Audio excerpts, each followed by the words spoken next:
Hello students, welcome to physics classes. आज physics class 12 के second chapter जो कि स्थिर वैद्युत विभव तथा धारिता के इस चैप्टर में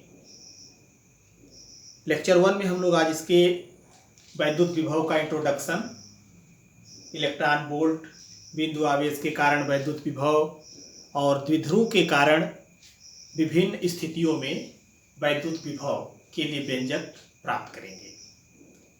तो सबसे पहले तो हम ये जानें कि वैद्युत विभव का कॉन्सेप्ट क्या है।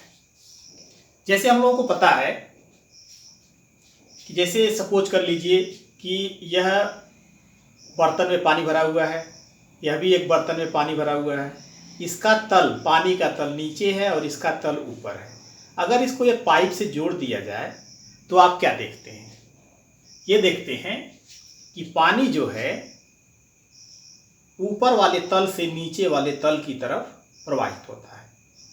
यह इस बात पर निर्भर नहीं करता है कि ऊपर वाले में पानी कम है या अधिक है, लेकिन जिसका तल ऊपर होगा उस ऊपर वाले तल से नीचे के तल की तरफ प्रवाह होता है। ठीक इसी तरह से जब दो वस्तुओं को गर्म करके अगर हम ये मान लें कि एक वस्तु जो है हाई टेम्परेचर पर है और दूसरी वस्तु जो है लो टेम्परेचर पर है, अगर इन दोनों को एक दूसरे के कांटेक्ट में रख दिया जाए तो ऊष्मा का भी प्रवाह होगा। और यह ऊष्मा का प्रवाह किधर से किधर होगा? हाई टेम्परेचर से लो टेम्परेचर की तरफ होगा।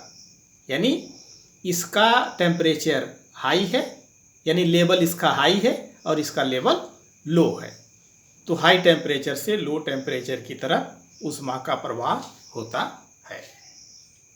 ठीक इसी तरह से जब हम विभव की बात करते हैं तो अब विभव में दो तरह के होंगे। एक तो होगा धन आवेश का प्रवाह, एक ऋण आवेश का प्रवाह और एक धन और ऋण आवेश होगा। तो उच्च विभव और निम्न विभव वाले वस्तुओं को अगर हम किसी सुचालक तार से जोड़ दें तो हम ये देखते हैं कि जो धन आवेश का प्रवाह है यह उच्च विभव से निम्न विभव की ओर होता है। अर्थात यहाँ पर भी तल क्या हुआ? इसका तल उच्च हुआ और इसका तल निम्न हुआ, तो उच्च तल से निम्न तल की तरफ प्रवाहित हो रहा है। ठीक इसी तरह से यहाँ पर यह देख रहे होंगे कि ऋण आवेश है, यह उच्च विभव यानी -5 वोल्ट है और यह निम्न विभव -10 वोल्ट है। अब यहाँ पर अगर हम इसे सुचालक तार से जोड़ देते हैं तो ऋण आवेश का प्रवाह निम्न विभव से उच्च विभव की ओर होता है। तो यहाँ पर भी अगर हम देखें तो जो कंसंट्रेशन होगा वह इधर अधिक होगा और इधर कंसंट्रेशन कम होगा, यानी तल पर यह निर्भर करता है। अब वैद्युत विभव एक्चुअल में हम डिफाइन कैसे करेंगे? तो वैद्युत विभव वह भौतिक राशि है जो आवेश की प्रवाह की दर तथा दिशा निर्धारित करती है। यानी भौतिक विभव जो है, वैद्युत विभव जो है वह भौतिक राशि है जो आवेश के प्रवाह की दर, रेट ऑफ फ्लो और डायरेक्शन जो है यह डिसाइड करती है। दो अलग अलग विभव वाले चालक वस्तुओं को अगर हम आपस में संपर्क में ले आए तो आवेश का प्रवाह तब तक होता रहता है जब तक कि दोनों वस्तुओं का विभव समान न हो जाए। यानी जब तक विभव समान नहीं हो जाता तब तक उच्च विभव से निम्न विभव की ओर विभव का प्रवाह होता रहता है। धन आवेश सदैव उच्च विभव से निम्न विभव की ओर तथा ऋण आवेश सदैव निम्न विभव से उच्च विभव की ओर प्रवाहित होते हैं। अब इसी पे कॉन्सेप्ट है पृथ्वी का विभव। तो पृथ्वी का विभव शून्य होता है, पृथ्वी का विभव शून्य होता है। इसीलिए जब किसी भी जो भी कोई कनेक्शन होता है तो ग्राउंडिंग होती है, अर्थिंग होती है। तो इसका मतलब कि जो एक्सेस चार्ज होते हैं वह पृथ्वी में चले जाते हैं। अब स्थिर वैद्युत विभव कि एग्जैक्ट परिभाषा क्या है। तो वैद्युत क्षेत्र के किसी बिंदु पर वैद्युत विभव एकांक धन परीक्षण आवेश को अनंत से उस बिंदु तक लाने में किए गए कार्य के बराबर होता है। यानी अनंत से, अनंत का मतलब हो गया कि जहां पर विभव शून्य है, शून्य विभव वाले स्थान से अगर हम किसी आवेश को किसी वैद्युत क्षेत्र में ले आते हैं तो उस वैद्युत क्षेत्र के विरुद्ध कार्य करना होगा। जो कार्य किया जाता है तो पर यूनिट चार्ज जो कार्य होता है वही कार्य स्थिर वैद्युत विभव कहलाता है। तो जैसे अनंत पर विभव शून्य है और इसे इस वैद्युत क्षेत्र में प्लस क्यू नॉट यानी परीक्षण आवेश एकांक धन परीक्षण आवेश, एकांक धन परीक्षण आवेश से तात्पर्य होता है +1 कूलम चार्ज, +1 कूलम चार्ज को हम एकांक धन परीक्षण आवेश कहते हैं। तो अगर हम 1 कूलम चार्ज को अनंत से और इस वैद्युत क्षेत्र में बिंदु P तक ले आते हैं तो जो कार्य किया जाता है वही कार्य इस बिंदु पर स्थिर वैद्युत विभव के बराबर होता है। तो V बराबर हो गया W इन्फिनिटी से P यानी अनंत से इस बिंदु P तक लाने में प्लस क्यू नॉट चार्ज को, तो V इक्वल्स टू W/Q। अब स्थिर वैद्युत विभव की यह परिभाषा हो गई। अब इसके कुछ इंपॉर्टेंट फैक्ट्स हैं, जैसे वैद्युत विभव का SI मात्रक जूल पर कूलाम होता है जिसे वोल्ट कहते हैं, यानी वैद्युत विभव का मात्रक वोल्ट हो गया। वैद्युत विभव का CGS मात्रक स्टेट वोल्ट होता है और 1 वोल्ट बराबर होता है 1/300 स्टेट वोल्ट, यानी यह CGS यूनिट हो गई स्टेट वोल्ट। वैद्युत विभव का विमीय सूत्र mL2T-3A-1 होता है। वैद्युत विभव यह अदिश राशि है, अर्थात इसमें सिर्फ मैग्नीट्यूड होता है, इसमें दिशा की आवश्यकता नहीं होती है, इसको रिप्रेजेंट करने के लिए दिशा की आवश्यकता नहीं होती है, इसलिए वैद्युत विभव सिर्फ अदिश राशि। वैद्युत क्षेत्र में किसी आवेश को एक स्थान से दूसरे स्थान तक ले जाने में किया गया कार्य। तो वैद्युत क्षेत्र में आवेश Q नॉट को अगर हम A से B तक ले जाएं, तो A से B तक ले जाएं तो यहाँ पर बाह्य बल द्वारा किया गया कार्य Q not VB minus VA, यानी अंतिम स्थिति माइनस प्रारंभिक स्थिति का अंतर, तो W बाह्य हो गया Q not VB minus VA। लेकिन जो वैद्युत बल द्वारा किया गया कार्य है वह कार्य कितना हो गया, यहाँ का पोटेंशियल हाइयर होगा, तो W वैद्युत बल equals to Q naught VA minus VB। तो इस तरह से हम ये देख रहे हैं कि जो किया गया कार्य है वह W बराबर Q not into delta V, अर्थात A और B के बिंदुओं का विभव का जो अंतर होता है, यानी विभवांतर A और B के बीच का जो विभवांतर होता है यह उस पर निर्भर करता है। तो W का मान जो है केवल विभवांतर पर निर्भर करता है, पथ पर नहीं। और जब अगर ऐसा होता है तब हम कहते हैं कि वैद्युत बल संरक्षी होता है, यानी जो इलेक्ट्रिक फोर्स है यह क्या है, कंजर्वेटिव फोर्स है। तो इस तरह से हम देख रहे हैं कि अगर हम A से B ले जाते हैं, अगर हम इस पथ से जाते हैं तो W1 कार्य हुआ, इस पथ से जाते हैं तो W2 हुआ, इससे जाते हैं तो W3 हुआ। तो Q नॉट को अगर A से B ले जाते हैं तो W1, W2, W3 ये सभी Q not into delta V के बराबर होगा। तो यहाँ पर यह पथ पर निर्भर नहीं करता है, इसलिए हम कहते हैं कि जो वैद्युत बल है यह संरक्षी बल होता है। और इसी तरह से आवेशित कण द्वारा अर्जित चाल, अगर किसी आवेशित कण Q नॉट को वैद्युत क्षेत्र में स्वतंत्रता पूर्वक छोड़ दिया जाए तो क्या होगा, वह उच्च विभव से निम्न विभव की ओर त्वरित होने लगता है।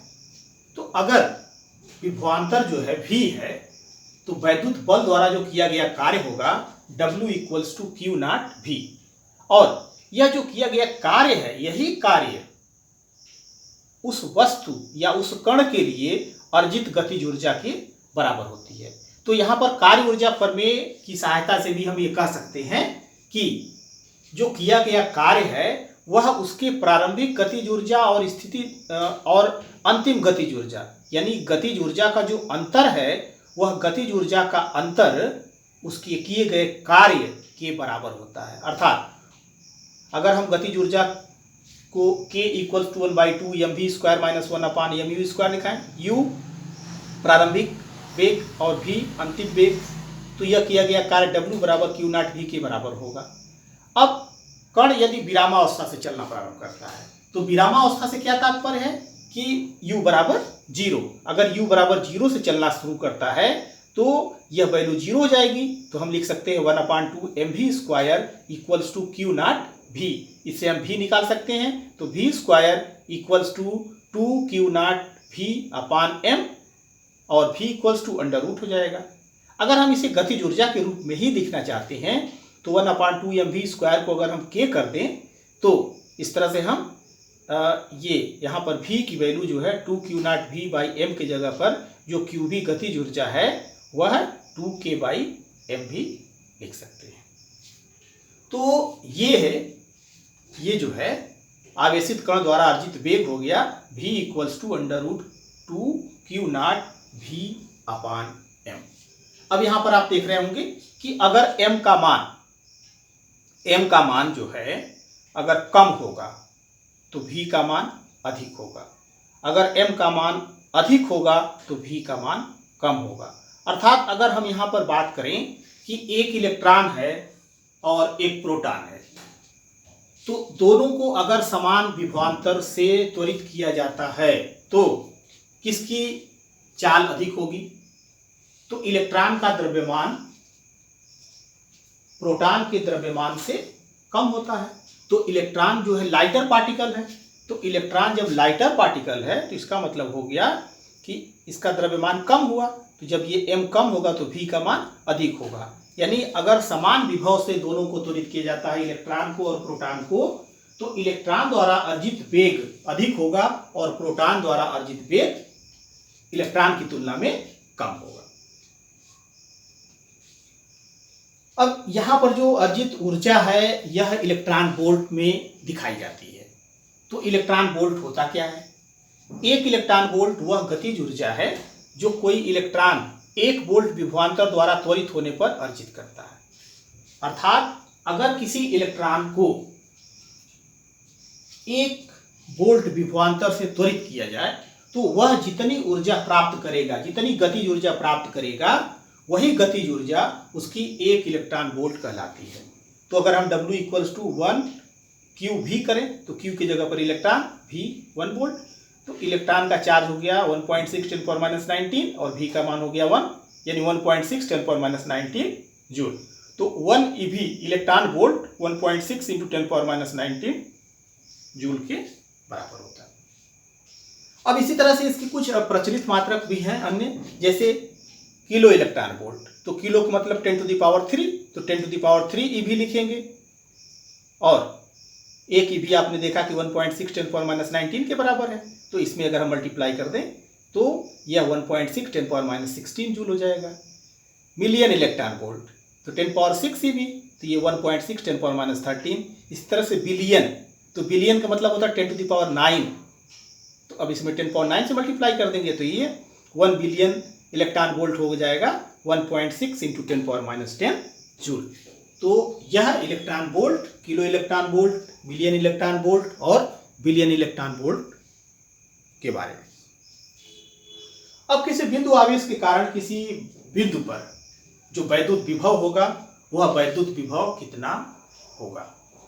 तो मान लेते हैं कि यह एक धन आवेश है Q जो कि O पर रखा गया है और यहां से x दूरी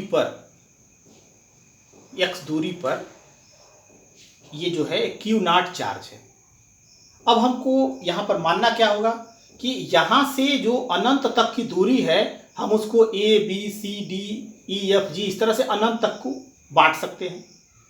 अब अनंत तक जब बांटेंगे तो हमें करना क्या है कि कोई दो बिंदु ले लेते हैं, कोई दो बिंदु ले लेते हैं। तो मान लिया कि इससे x दूरी पर एक बिंदु C है, इस बिंदु C पर Q नॉट चार्ज रखा गया है। तो इस Q नॉट C पर जो लगने वाला बल होगा वह बल होगा F equals to 1/4 pi epsilon naught K Q naught upon x square, और उसकी दिशा क्या होगी, O से C की ओर, क्योंकि ये भी धनात्मक है ये भी धनात्मक है, तो प्रतिकर्षण बल होगा बाहर की तरफ। अब इसे C से ले आना है A पर, लाना तो अनंत से है, लेकिन यहाँ पर इसको छोटे छोटे पार्ट में हम बांट रहे हैं। तो हम ये निकाल लेते हैं कि C से B तक अगर यह dx दूरी है तो C से B तक लाने में जो किया गया कार्य है, अगर यह dw है तो dw इक्वल्स टू हो गया f डॉट dx, और f की वैल्यू और dx की वैल्यू दोनों एक दूसरे के विपरीत है, यानी 180 डिग्री। तो f dot dx equals to हो गया f dx cos 180, cos 180 minus 1 तो माइनस f dx। अब इसे लाना है बिंदु A पर जो इस प्लस Q आवेश से r दूरी पर स्थित है। तो C से B तक लाने में किया गया कार्य हो गया dw equals to minus F dx। अतः परीक्षण आवेश को अनंत से बिंदु A तक लाने में किया गया कार्य कितना होगा, तो इसको इंटीग्रेट कर देंगे इन्फिनिटी से r माइनस एफ dx। अब इसमें f की वैल्यू यहाँ से 1/4 pi epsilon naught K Q naught upon x square put कर देते हैं। पुट करने पर देखिए क्या प्राप्त हुआ, w equals to infinity to r minus 1/4 pi epsilon naught Q naught upon x square dx। अब इसमें से minus 1/4 pi epsilon naught K Q naught को बाहर कर लेते हैं, तो इंटीग्रेशन इन्फिनिटी से r x square minus dx, यानी एक्स स्क्वायर ऊपर जाएगा तो माइनस हो जाएगा। अब इसको इंटीग्रेट करते हैं, तो इसको इंटीग्रेट करते हैं तो x पावर n+1 अपान n+1 होता है, तो ये x माइनस 2+1 अपान माइनस 2+1, तो इससे यहाँ पर बचा x पावर -1 और यहाँ से -1, ये हुआ। अब ये माइनस और ये माइनस हो गया प्लस, और x पावर -1 है तो इसको हम लिख सकते हैं 1/x। अब लिमिट रख देंगे तो upper limit minus lower limit, upper limit r है तो 1/r माइनस 1/इन्फिनिटी, 1/इन्फिनिटी का मान होता है 0, तो 1/4 pi epsilon naught Q not into 1/r, ये वैल्यू मिल गई।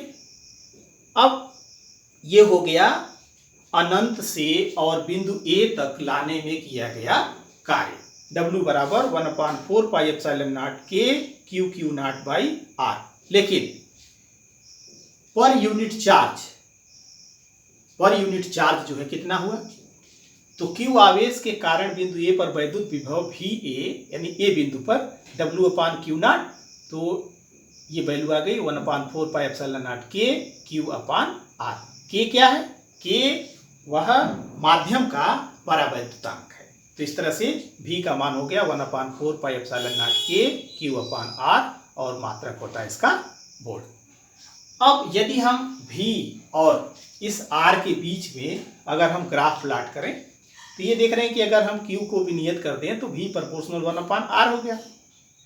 अगर R की वैल्यू 0 रखते हैं तो V tends to infinity, R की वैल्यू इन्फिनिटी रखते हैं तो V टेंड्स टू 0। तो इस तरह से V और R के बीच का जो ये ग्राफ है, ये ग्राफ हमें प्राप्त हो जाता है।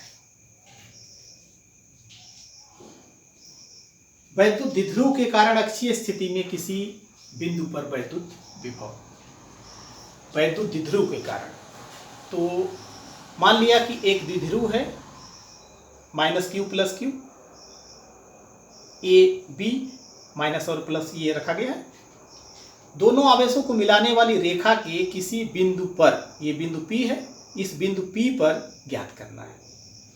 तो जो डाइपोल है, डाइपोल के सेंटर से दूरी नापी जाती है, तो यहाँ से r दूरी पर बिंदु P है, तो प्लस q से दूरी हो जाएगी r माइनस l, और माइनस q से हो जाएगी r प्लस l।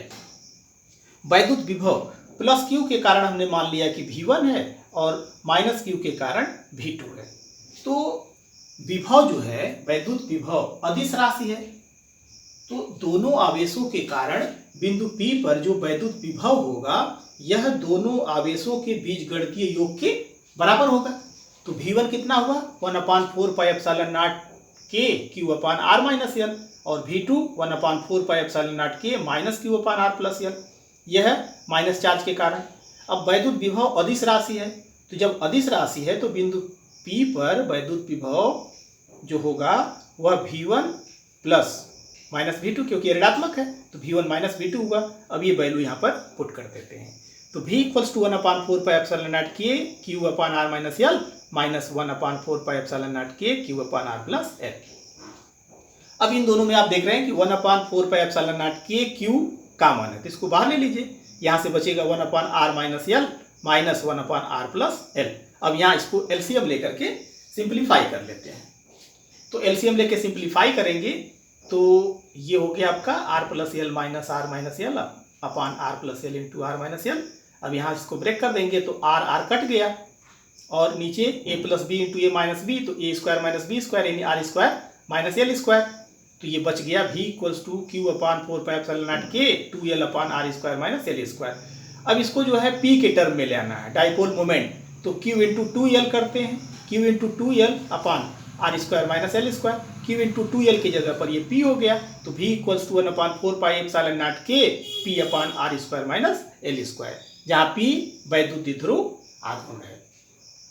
अब यहाँ पर ये देखें कि अगर द्विध्रुव जो है सूक्ष्म है तो उस स्थिति में L का मान जो है R से बहुत ही छोटा होगा, तो R स्क्वायर की तुलना में L स्क्वायर नगण्य हो जाएगा, तो ये वैल्यू हो जाएगी V equals to 1/4 pi epsilon naught K P upon R square volt.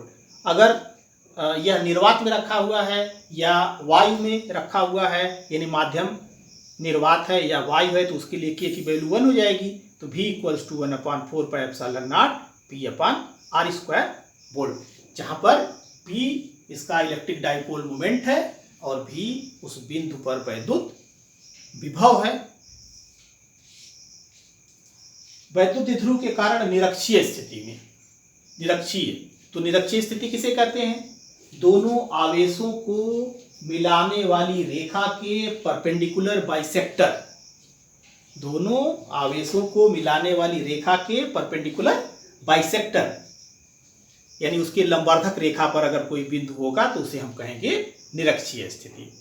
तो मान लिया कि एक द्विध्रुव AB है, किसी K परावैद्युतांक वाले माध्यम में रखा है, तो द्विध्रुव के केंद्र से निरक्षीय स्थिति यानी दोनों आवेशों को मिलाने वाली रेखा के लंबवर्धक रेखा पर R दूरी पर अगर स्थित है तो बिंदु P पर वैद्युत विभव हमें ज्ञात करना है। तो यहाँ पे मान लेते हैं कि प्लस Q आवेश के कारण V1 है और माइनस Q आवेश का कारण जो है V2 है। तो अगर हम इस फिगर से देखें तो प्लस के कारण V1 और इसके कारण V2, तो V1 कितना हुआ? V1 हो गया 1/4 pi epsilon naught K Q upon BP। इसी तरह से V2 1/4 pi epsilon naught K minus Q upon AP। वैद्युत विभव कैसी राशि है? अदिश राशि है। जब अदिश राशि है तो बिंदु P पर जो नेट वैद्युत विभव होगा वह दोनों के बीजगणितीय योग के बराबर होगा, तो V बराबर V1 माइनस V2 हो गया, तो V equals to 1/4 pi epsilon naught K Q upon BP minus 1/4 pi epsilon naught K Q upon AP। यहाँ से जो कॉमन उसको बाहर ले लीजिए, तो 1/BP माइनस 1/AP हुआ। अब इसको सिंप्लीफाई करेंगे तो AP माइनस BP अपान BP इंटू AP और BP बराबर हैं, तो ये हो गया 0, अर्थात V बराबर 0। तो किसी वैद्युत द्विध्रुव के कारण उसके निरक्षीय स्थिति में किसी भी बिंदु पर वैद्युत विभव शून्य होता है। शून्य क्यों हुआ? क्योंकि इसके निरक्षीय स्थिति पर आवेश से जो दूरी होगी वह दोनों आवेशों के लिए बराबर होगी, और जब बराबर होगी तो इसके परिमाण बराबर हैं, आवेश के परिमाण बराबर हैं, लेकिन जो नेचर है इसका, यानी एक धनात्मक है तो दूसरा ऋणात्मक है, इसलिए दोनों एक दूसरे को निरस्त कर दिया करेंगे, यानी कैंसिल कर दिया करेंगे। तो जो नेट वैद्युत विभव होगा निरक्षीय स्थिति में वह शून्य होगा। वैद्युत द्विध्रुव के कारण किसी बिंदु पर वैद्युत विभव, वैद्युत द्विध्रुव के कारण किसी बिंदु पर वैद्युत विभव, तो ये एक AB द्विध्रुव है, माइनस और प्लस Q। इसके सेंटर से R दूरी पर एक पॉइंट P है जो कि दिखाया गया है R थीटा, यानी यहाँ से जो दूरी है वह R है और अक्ष के यानी डाइपोल मोमेंट के साथ जो इसका जो कोण है वह थीटा है। अब यहाँ पर करते क्या है कि A से यानी इस लाइन को डॉट डॉट पीछे बढ़ा देते हैं और A से एक परपेंडिकुलर ड्रा करते हैं। इसी तरह से B से एक परपेंडिकुलर ड्रा कर लेते हैं। तो जब ये परपेंडिकुलर ड्रा कर लेते हैं तो P से A की जो दूरी है और P से जो B की दूरी है, इस दूरी की हमें आवश्यकता है। अब इस दूरी की आवश्यकता है तो करना क्या है कि अगर हम यहाँ पर देखें ट्रायंगल ADO ये 90 डिग्री होगा। जब ये 90 डिग्री होगा तो इसमें हम पाइथागोरस थ्योरम लगा सकते हैं। तो cos थीटा बराबर OD अपान AO की वैल्यू L है तो OD बराबर हो गया L cos थीटा। इसी तरह से यहाँ पर BCO में cos theta equals to OC upon L, तो OC बराबर L cos थीटा हो गया। अब AP को क्या लिख सकते हैं? AP को हम लिख सकते हैं इक्वलेंट टू DP, क्योंकि L का मान तो बहुत ही छोटा है तो यह D लगभग O के पास होगा, तो हम AP को DP लिख सकते हैं। और जब DP लिखेंगे तो इसे लिखेंगे PO plus OD। PO R हो गया और OD L cos थीटा, तो AP की जगह पर हम लिख सकते हैं R plus L cos theta. इसी तरह से BP को हम लिख सकते हैं CP, BP को लिख सकते हैं CP, और CP को क्या लिखेंगे? CP को लिखेंगे PO माइनस OC, तो ये R minus L cos theta. तो इस तरह से AP और BP का मान हमें मिल गया। जब AP और BP का मान मिल गया तो प्लस Q आवेश के कारण बिंदु P पर वैद्युत विभव V1 1/4πε0 K Q upon BP, और BP की वैल्यू हो गई R minus L cos theta, equation number 1। इस तरह से माइनस Q आवेश के कारण बिंदु P पर वैद्युत विभव V2 1/4πε0 K minus Q upon AP, ये आ गया minus 1/4πε0 K Q upon R plus L cos theta, equation number 2। अब बिंदु P पर जो परिणामी विभव होगा वह दोनों के बीच गणितीय योग के बराबर होगा, तो V बराबर V1 प्लस V2, अर्थात V2 ऋणात्मक है तो V1 माइनस V2 हो गया। तो V equals to 1/4πε0 K Q upon R minus L cos theta minus 1/4πε0 K Q upon R plus L cos theta. अब इसमें Q अपान 4πε0 K को बाहर ले लीजिए कॉमन, तो ब्रैकेट में हो गया 1/R minus L cos theta minus 1/R plus L cos theta. अब इसका एलसीएम ले लीजिए, एलसीएम लेकर के इसको सॉल्व करते हैं। तो एलसीएम लेकर के जब सॉल्व करते हैं तो इस तरह से ये नीचे की वैल्यू हो गई R square minus L square cos square theta, और ऊपर से ये माइनस R कैंसिल हो जाएगा 2L cos theta. Q into 2L को एक साथ रखते हैं तो Q इंटू 2L क्या होता है? P होता है। तो ये वैल्यू हो गई V equals to 1/4πε0 K P cos थीटा upon R square minus L square cos square theta.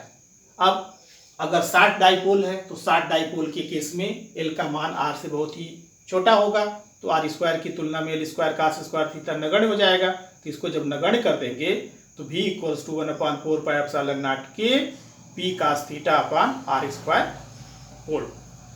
यह किसी भी बिंदु पर वैद्युत विभव होगा। अब इसमें थीटा की वैल्यू पुट करके हम निकाल सकते हैं। अगर थीटा की वैल्यू 0 रखते हैं तो यह अक्षीय हो गया, और थीटा की वैल्यू अगर 90 रखते हैं तो यह निरक्षीय हो गया।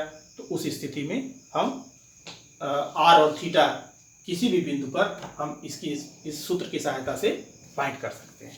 तो इस तरह से निर्वात या वायु अगर है तो K का मान क्या होगा?